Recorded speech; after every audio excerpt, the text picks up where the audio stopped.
જય માતાજી, આપ સૌનું સ્વાગત છે ફરી એક નવા વિડીયોમાં। મિત્રો, હોળી પછી ભોલેનાથ પોતે આ 3 રાશિના લોકોના તમામ કષ્ટ, મુશ્કેલીઓ અને વિઘ્નો દૂર કરવા જઈ રહ્યા છે, કેમ કે મિત્રો આ વખતે હોળીના દિવસે વર્ષનું સૌથી મોટું અને પ્રથમ ચંદ્રગ્રહણ થવાનું છે। મિત્રો, હોળી 25મી માર્ચે છે અને આ દિવસે વર્ષનું પ્રથમ ચંદ્રગ્રહણ થવાનું છે। ચંદ્રગ્રહણનું સૂતક 9 કલાક પહેલા શરૂ થઈ જાય છે।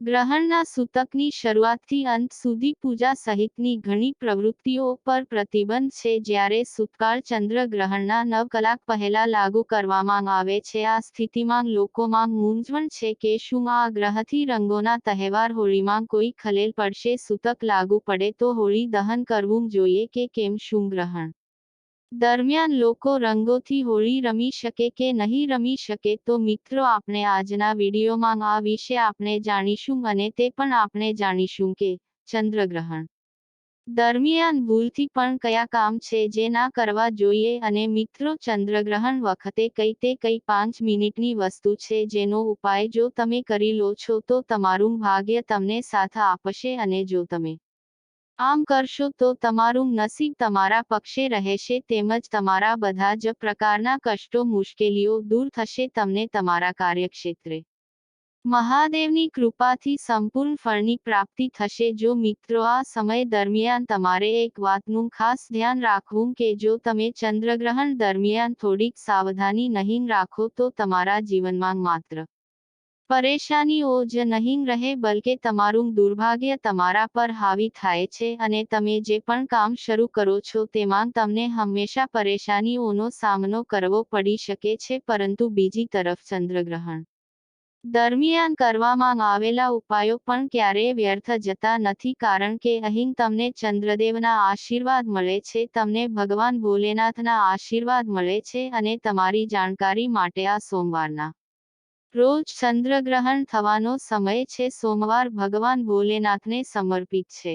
મિત્રો, મારું કહેવાનું તાત્પર્ય એ છે કે આ દિવસે કરવામાં આવેલા ઉપાયોથી તમને ચંદ્રદેવના આશીર્વાદ મળશે। એટલું જ નહીં, તમને ભોલેનાથના આશીર્વાદ મળશે, જેના પછી તમારા જીવન સાથે જોડાયેલી સમસ્યાઓ પણ સમાપ્ત થઈ જશે, અને તમે તમારા જીવનમાં ખૂબ પ્રગતિ કરશો। જો તમે પણ ઈચ્છો છો કે ચંદ્રદેવજીની અને ભોલેનાથના આશીર્વાદ તમારા અને તમારા પરિવાર પર હંમેશા રહે, અને તમારું ભાગ્ય હંમેશા તમારી સાથે રહે, અને ભોલેનાથના આશીર્વાદથી તમારા જીવનમાં ધનની વર્ષા થાય, તો તરત જ પૂર્ણ શ્રદ્ધા અને ભક્તિ સાથે વિડીયો લાઈક કરો અને કોમેન્ટ બોક્સમાં લખો જય ભોલેનાથ। મિત્રો, 25 માર્ચ 2024ના રોજ પડતું ચંદ્રગ્રહણ ક્યારે શરૂ થશે અને ક્યારે સમાપ્ત થશે, અને સૂતક કાળનો સમય જાણી લો। આ સમયગાળો કેટલો સમય ચાલશે, અને તે પછી આપણે જાણીશું કે કઈ ભાગ્યશાળી રાશિઓ છે જેઓ ચંદ્રગ્રહણ પછી તેમના જીવનમાં ચમત્કારિક ફેરફારો જોશે। આ ચંદ્રગ્રહણ પછી 12 રાશિ ચક્ર પર સીધી અને આડકતરી રીતે અસર થશે, તેની સંપૂર્ણ અને સટીક જાણકારી જણાવવા જઈ રહ્યા છીએ। તો મિત્રો, આખો વિડીયો જુઓ અને આ વિડીયો બિલકુલ ચૂકશો નહીં, અમે તમને ખૂબ જ મહત્વપૂર્ણ માહિતી આપવાના છીએ। મિત્રો, વર્ષ 2024નું પહેલું ચંદ્રગ્રહણ હોળીના દિવસે થવા જઈ રહ્યું છે। આ દિવસે 21 પ્રકારના શુભ યોગ બનવા જઈ રહ્યા છે, એટલે કે આ દિવસે થનારું ચંદ્રગ્રહણ ઘણી રાશિમાં પ્રવેશવા જઈ રહ્યું છે। એવું કહેવામાં આવી રહ્યું છે કે જ્યારે પણ સૂર્યગ્રહણ થાય છે ત્યારે સૂર્યગ્રહણ પછી પૃથ્વી સંબંધિત દુર્ઘટના થાય છે, પરંતુ જ્યારે પણ ચંદ્રગ્રહણ થાય છે ત્યારે સમુદ્રમાં ખળભળાટ મચી જાય છે। સમુદ્રમાં પાણી ખૂબ ઝડપથી વહેવા લાગે છે, ઝડપી ગતિ છે, અને એક એવું જોવામાં આવે છે કે ભૂકંપના આંચકા પણ અનુભવાય છે। પરંતુ વૈદિક જ્યોતિષશાસ્ત્ર અનુસાર એવું કહેવાય છે કે આ વખતે ચંદ્રગ્રહણ પછી આ 12 માંથી એવી રાશિઓ છે જેઓ પોતાના જીવનમાં સકારાત્મક અને ચમત્કારિક ફેરફારો જોશે। તેમના જીવનમાં ધન, સુખ અને સમૃદ્ધિની વર્ષા થશે, અને તેમના જીવનમાં ભગવાન ચંદ્રદેવના આશીર્વાદ આવશે, જેના પછી તેમના રાહુ અને કેતુ બદલાશે, તેમનો સાથ પણ આપશે, અને તેમને દેવી લક્ષ્મી તરફથી ઘણા બધા આશીર્વાદ અને વરદાન મળશે। ધૂળેટીના એક દિવસ પહેલાં હોલિકા દહનની પરંપરા છે. 15મી માર્ચે ચંદ્રગ્રહણ થઈ રહ્યું છે, જે ચંદ્રગ્રહણ 25 માર્ચે સવારે 10:23 થી બપોરના 3:02 સુધી રહેશે. ચંદ્રગ્રહણનું સૂતક 9 કલાક પહેલા જ શરૂ થઈ જાય છે. હવે તમારે આ સમય દરમિયાન કેટલીક સાવચેતી રાખવાની છે, જે તમારે ભૂલથી પણ ન કરવી જોઈએ, નહીં તો ખરાબ નસીબ તમારી પાછળ આવશે. જેમ કે ધ્યાનમાં રાખો કે ચંદ્રગ્રહણ દરમિયાન ન તો ભોજન રાંધવામાં આવે છે, બીજું ચંદ્રગ્રહણનું સૂતક થતાની સાથે જ ગર્ભવતી મહિલાઓએ ભૂલથી પણ છરી જેવી વસ્તુઓનો ઉપયોગ ન કરવાની ખાસ કાળજી લેવી પડશે. ત્રીજું, આપણા શાસ્ત્રોમાં ઉલ્લેખ છે કે સૂતક કાળ દરમિયાન કે ચંદ્રગ્રહણ દરમિયાન બાળકો અને ગર્ભવતી મહિલાઓએ ક્યારેય ઘરની બહાર ન નીકળવું જોઈએ. ચંદ્રગ્રહણના સૂતક કાળમાં તમારે આનું ખાસ ધ્યાન રાખવું જોઈએ. ઘરમાં કોઈ પણ પ્રકારનો ઝઘડો, તકરાર ના થવી જોઈએ, અન્યથા ચંદ્રગ્રહણ પછી તમારા ઘરની આશીર્વાદ અને પ્રગતિ સંપૂર્ણપણે બંધ થઈ જશે. અને ચંદ્રગ્રહણ દરમિયાન તમારે આ વાતનું ખાસ ધ્યાન રાખવાનું છે: મંદિરોના દરવાજા સંપૂર્ણ રીતે બંધ કરી દેવા જોઈએ. અને ચંદ્રગ્રહણ દરમિયાન ઘણા લોકોએ બહાર જવું પડે છે, તો જ્યારે પણ તમે ચંદ્રગ્રહણ દરમિયાન જાઓ ત્યારે આ વાતનું ખાસ ધ્યાન રાખો કે જો તમે બહાર જાવ તો કોઈ પણ પ્રાણીને કોઈ પણ રીતે નુકસાન ન પહોંચાડો, નહીં તો તમારી કુંડળીમાં ચંદ્ર નીચલી રાશિમાં જશે.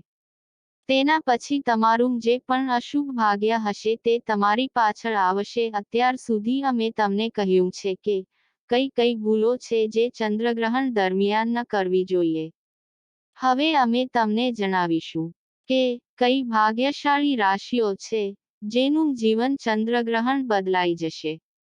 મિત્રો, આ ચંદ્રગ્રહણ ભારતમાં દેખાશે નહીં, તેથી જ તેનું સૂતક કાળ પણ ભારતમાં માન્ય રહેશે નહીં.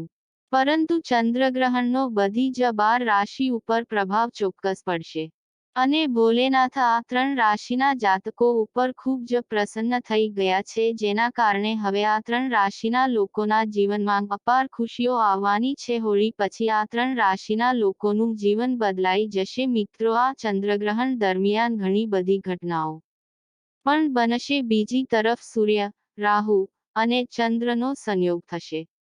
આ ચંદ્રગ્રહણ ખૂબ જ ગંભીર અને મહાન ચંદ્રગ્રહણ થવાનું છે. કહેવામાં આવી રહ્યું છે કે આ ચંદ્રગ્રહણ 25 માર્ચે થશે. આ ચંદ્રગ્રહણની સીધી અને પરોક્ષ અસર રાશિ ચક્ર પર પડશે. તે અલગ અલગ રીતે પડશે, પરંતુ 12 રાશિઓમાંથી 3 રાશિઓ એવી હશે કે આ ચંદ્રગ્રહણ પછી તેઓ કરોડપતિ તો બનશે જ, પરંતુ તેમના જીવનમાં સુખ, સમૃદ્ધિ અને ધનની વર્ષા થશે. ચંદ્રગ્રહણ હોળીના દિવસે થશે. તેની શરૂઆત આ રાશિઓ માટે થશે. ગ્રહણના સમયે ચંદ્ર કન્યા રાશિમાં બેઠો હશે અને અહીં રાહુ પહેલેથી જ સંક્રમણ કરી રહ્યો છે. આમ રાહુ અને ચંદ્ર કન્યામાં રહેશે. તો મિત્રો, 3 ભાગ્યશાળી રાશિઓમાં પ્રથમ રાશિ મેષ રાશિ છે. ચંદ્રગ્રહણ તમારા માટે મેષ રાશિના લોકો માટે લાભદાયી છે. આ સમય દરમિયાન તમે ભાગ્યશાળી બની શકો છો અને તમારી નક્કી કરેલી યોજનાઓ સફળ થશે. આ દરમિયાન તમને અણધાર્યો નાણાકીય લાભ પણ મળી શકે છે. ઉપરાંત તમને તમારા કાર્યમાં સફળતા મળવાની સંભાવનાઓ વધુ છે અને તમને તમારા જીવનસાથી સાથે જીવનમાં સફળતા મળશે. ચંદ્રગ્રહણ પછી તમને સંતાન સંબંધિત સારા સમાચાર મળી શકે છે. મિત્રો, બીજી ભાગ્યશાળી રાશિ કર્ક છે. આ ચંદ્રગ્રહણ કર્ક રાશિના લોકો માટે સાનુકૂળ સાબિત થઈ શકે છે. આ સમયે તમે વાહન અને મિલકત ખરીદી શકો છો. તમે ખરીદી પણ કરી શકો છો અને આ સમય દરમિયાન તમને માન પ્રતિષ્ઠા પ્રાપ્ત થશે. તમારા કરિયરની વાત કરીએ તો તમારા કાર્યક્ષેત્રને લગતી બાબતોમાં તમને સંતોષ મળશે અને તમે કામ અને ધંધા માટે પ્રવાસ પણ કરી શકો છો. આ સમયગાળા દરમિયાન તમને ધનલાભ થશે. તમે પૈસા બચાવવામાં સફળ થશો અને વ્યાપારીઓને પણ ફાયદો થવાનો છે. તેમના કામમાં સાનુકૂળ પરિણામ મળશે. મિત્રો, ત્રીજી ભાગ્યશાળી રાશિ કન્યા રાશિ છે. ચંદ્રગ્રહણના કારણે કન્યા રાશિના લોકો માટે સારા દિવસોની શરૂઆત થઈ શકે છે. આ સમય બેરોજગાર લોકોને નોકરીની નવી તકો મળશે. તેની સાથે જ તમારા વ્યક્તિત્વમાં પણ સુધારો થશે અને તમને તમારી વાણીમાં પ્રભાવ જોવા મળશે, જેના કારણે લોકો તમારાથી પ્રભાવિત થશે. સાથે જ તમારા જીવનસાથી સાથે તમારા સંબંધો ખૂબ સારા રહેશે અને આ સમયે તમને ભાગીદારીમાં કામ કરવામાં સફળતા મળશે. તો મિત્રો, આ હતી ભાગ્યશાળી રાશિઓ જેની ઉપર ચંદ્રગ્રહણની શુભ અસર થશે, તેમજ જે વ્યક્તિની આ લેખમાં રાશિઓ નથી તેઓ માટે પણ સારા સમાચાર છે. ગ્રહણ દરમિયાન મનમાં પોતાના ઈષ્ટદેવ અને કુલદેવીને ધ્યાન કરવું જોઈએ. મિત્રો, આમ કરવાથી તમારા જીવનમાં સકારાત્મક ઉર્જા આવે છે અને નવા માર્ગો ઉર્જા આવે છે અને નવા માર્ગો આપોઆપ ખુલે છે. માં લક્ષ્મી તમારાથી પ્રસન્ન થાય છે.